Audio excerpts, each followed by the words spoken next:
Hello everyone. Welcome to the Unit 3 of Week 4 discussion. In our last unit, we have discussed about the cognitive processes of revised Bloom's taxonomy, and here the focus will be on the knowledge categories. So, at the end of this unit, you all will be able to describe the 4 knowledge categories of the revised Bloom's taxonomy with appropriate examples. So, bringing back your attention to this two-dimensional taxonomy table, here we can see that there are 6 cognitive processes that we have discussed in our last unit, and there are 4 knowledge dimensions. So, in all, this table has around 24 cells in it. Okay, and we have begun the discussion on taxonomy table, and we have introduced this table as a framework that will help us in aligning the course outcomes, the pedagogy, and the assessment. So, when I am saying that this table has 24 cells in it, it means that our course outcomes, our assessments, our pedagogy can fall in any of these 24 cells, and it can actually help us in ensuring that alignment between outcomes, pedagogy, and assessment. Okay, so after we discuss the meaning of all these 4 knowledge dimensions, we will try to understand that how this structure, how this two-dimensional structure can be used for the alignment purpose. Let us begin with the very basic, the fundamental kind of knowledge, which is factual knowledge. So basically, it consists of basic elements students must know to understand a discipline or solve problems. So basically, it includes all kind of essential information which is required to become familiar with the subject. Okay, and as instructors, probably we need to understand that not all facts are equally important for our students. Okay, so how do we actually ensure that we are focusing on important facts? Okay, and how do we know that these facts are important? Probably these facts are helping our students to solve problems, or it is actually enabling the conceptual understanding. So we will have to have a take a very conscious call that which facts are very important based on how helpful they are, and then focus on those facts. Okay, there can be 2 kinds of factual knowledge. One is the knowledge of terminology, while the second one is knowledge of specific details and elements. Coming to the first kind of factual knowledge, which is knowledge of terminology. So, it forms the basic language of all engineering disciplines, and it enables a clear communication and understanding. So, some of the examples can be terms like diode, gain, bandwidth. Okay, so these are the terminologies that are used in that discipline. Symbols for resistors, capacitors, transistors. Terms like torque, stress, strain, symbols in free body diagrams. Again, terms like algorithm, compiler, memory, flow charts, pseudocode, syntax symbols. So, all of these, be it symbols, be it certain terms, they basically ensure and helps us to communicate clearly when we are talking about a discipline. So, this is very important kind of a fact. The second kind of a fact can be knowledge of specific details and elements.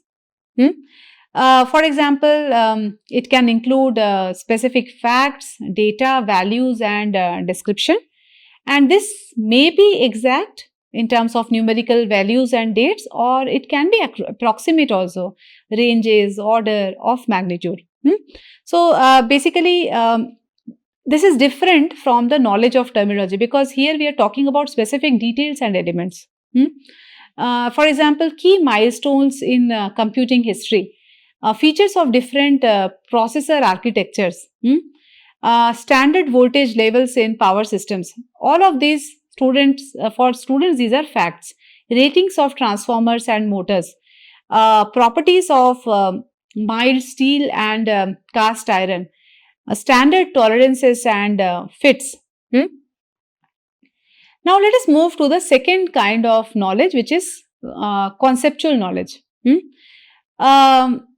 Now, when we were discussing about the cognitive processes, we have seen that there is a close association of understand cognitive level with the conceptual knowledge. So it involves understanding categories, classification, and relationship among ideas. So if you can recall, the categorization, the classification was happening at the understand cognitive processes, while the relationship among ideas was happening at the level of analysis. It includes organizing knowledge structures such as schemas, mental models, theories. And these structures basically explain that how subject matter is organized and structured, or how different elements are interconnected and interrelated, how parts function together as a system. There are three subtypes of conceptual knowledge. So, knowledge of classification and categories, knowledge of principles and generalization, knowledge of theories, models and structures. Coming to the first kind of conceptual knowledge, which is knowledge of classification and categories. It involves understanding categories, classes, divisions and arrangements used within a subject, and it acts as a connecting link between individual facts and broader concepts. Such kind of a knowledge helps students structure the knowledge better and also see the relationship and move from isolated facts to organized kind of understanding. For example, classification of logic families.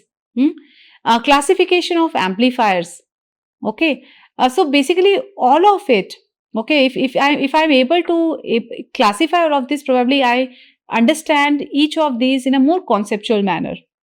Classification of materials, metals, polymers, ceramics, composite. Classification of manufacturing processes, casting, machining, forming.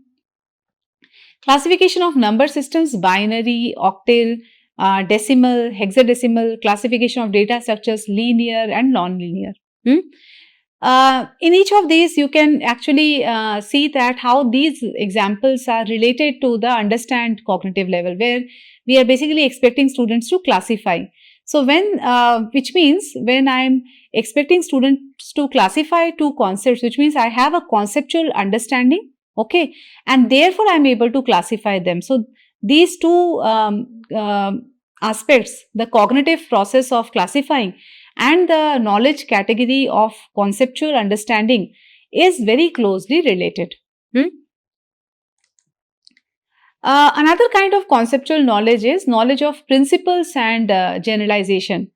So basically it helps students connect facts into meaning, enabling our engineers to analyze, predict and solve problems effectively.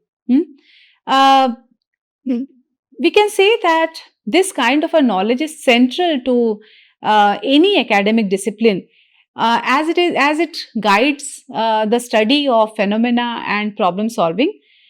So basically, it helps us to describe the processes and interrelationship among facts and certain relationship among classification and categories. So in the first aspect, when we were trying to the focus was on knowledge of classification and categories. Here it is about the relationship between these classification and categories. So at a broader level, okay, are the students able to generalize it? For example, laws of thermodynamics, principles of feedback in control system, principles of conservation of energy, load transfer mechanism in structure. So in each of these, you can see that there is some kind of generalization is happening, and therefore we are able to move at the level of law or at the level of principle. The third kind of conceptual knowledge is related to knowledge of theories, models and structures. Okay. and it involves understanding the paradigms, theories, models, and epistemologies used to structure inquiry in a discipline. And it enables our students to conceptualize the subject matter, the research problems, and also the relationship among the components of a system. Hmm? There can be certain examples, for example, circuit theory and network models. Hmm? You can see that these are all related to a model. है ना? Social network theory, thermodynamic system models, structural models. Okay. Now, I'm able to classify and categorize. I'm also able to generalize, and then probably I can move at the level of theory, model, and structure. So, this is the highest level of conceptual understanding.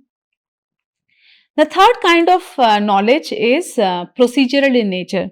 If you try to recall our discussion on cognitive processes, procedural knowledge is very closely linked to the cognitive process of application.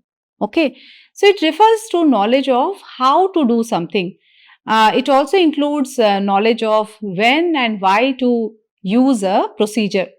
Okay, and it ranges from completing routine exercises to solving novel and unfamiliar problem. Now, again, we have discussed when we were talking about applied cognitive processes that it can be a familiar task such as exercise or an unfamiliar task like a problem. So basically, this kind of a knowledge requires students to know the steps and also know the conditions under which all these steps apply. And it includes skills, algorithm, techniques, and method. Okay. Now, as far as apply, execute level was concerned, there was a student were expecting to use certain skills and algorithms, isn't it? And then there was something called as implement in apply cognitive level, which basically dealt with techniques and methods, right? So, all these skills, algorithms, techniques, and methods are coming from the procedural knowledge. There are three subtypes: knowledge of subject specific skills and algorithms, knowledge of subject specific techniques and method, knowledge of criteria for determining when to use appropriate procedures. The first one, knowledge of subject specific skills and algorithm, it is expressed as a series or sequence of steps.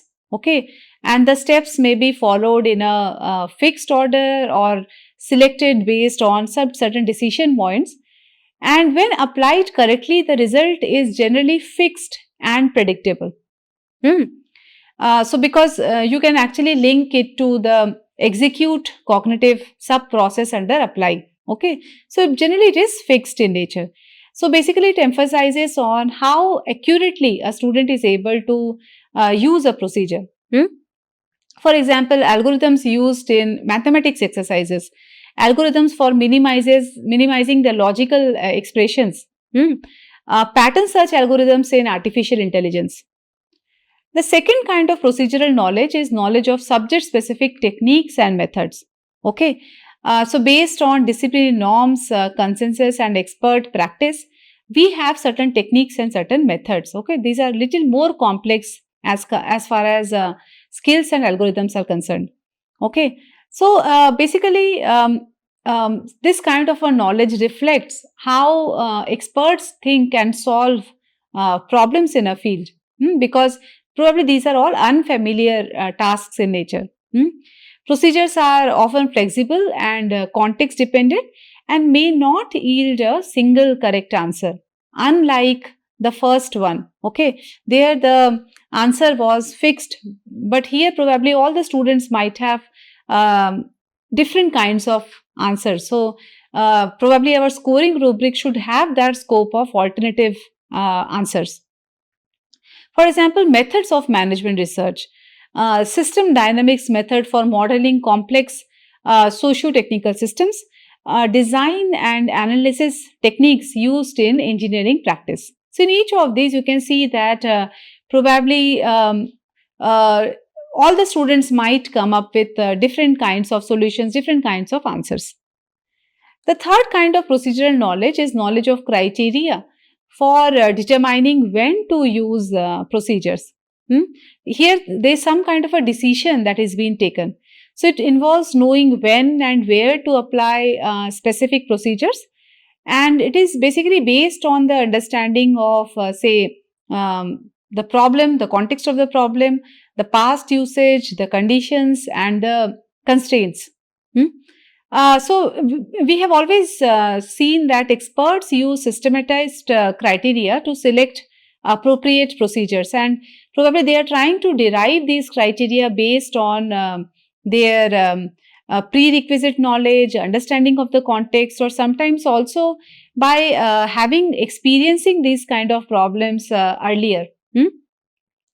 So, it initially appears abstract to students but becomes actually meaningful through practice. For example, choosing time domain versus frequency domain methods for electrical circuit analysis, selecting appropriate logic minimization techniques based on the problem size, okay, deciding between simulation and analytical methods in system analysis. So, in each of these, the student is taking a decision, okay, based on the given criteria.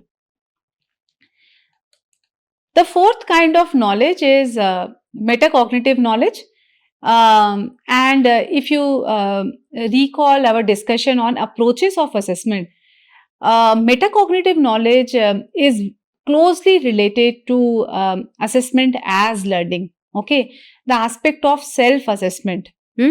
And especially for adult students, this kind of knowledge is very, very crucial, okay.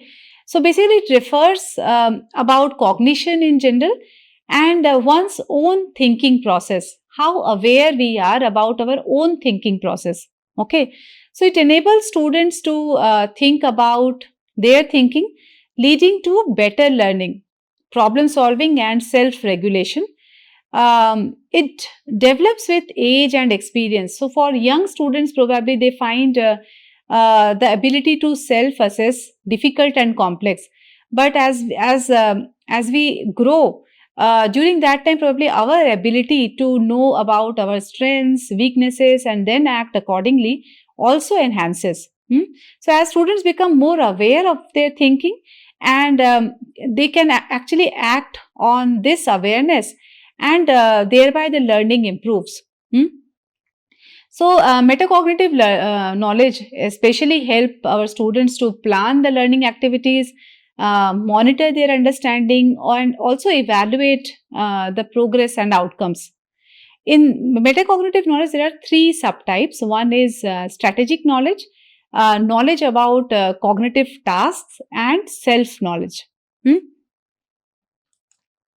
When we talk about strategic knowledge, basically we are referring to knowledge of general strategies for learning, thinking, and problem solving. You would have observed that every individual student has a very specific strategy of learning or thinking, right? And this is basically derived based on how comfortable they are about, or how aware they are about their strengths and weaknesses, and then they think that probably this is how I learn the best, or through this strategy I learn the best. So, strategies are definitely transferable and can be applied across tasks, subjects, and disciplines. So, if I am learning a subject in certain manner, probably I am writing notes, I am taking notes, then probably this kind of a strategy can be transferred for other subjects as well. Not necessary that these strategies are subject specific or discipline specific. This empowers students to learn how to learn, enhancing understanding, retention, and transfer of knowledge across disciplines.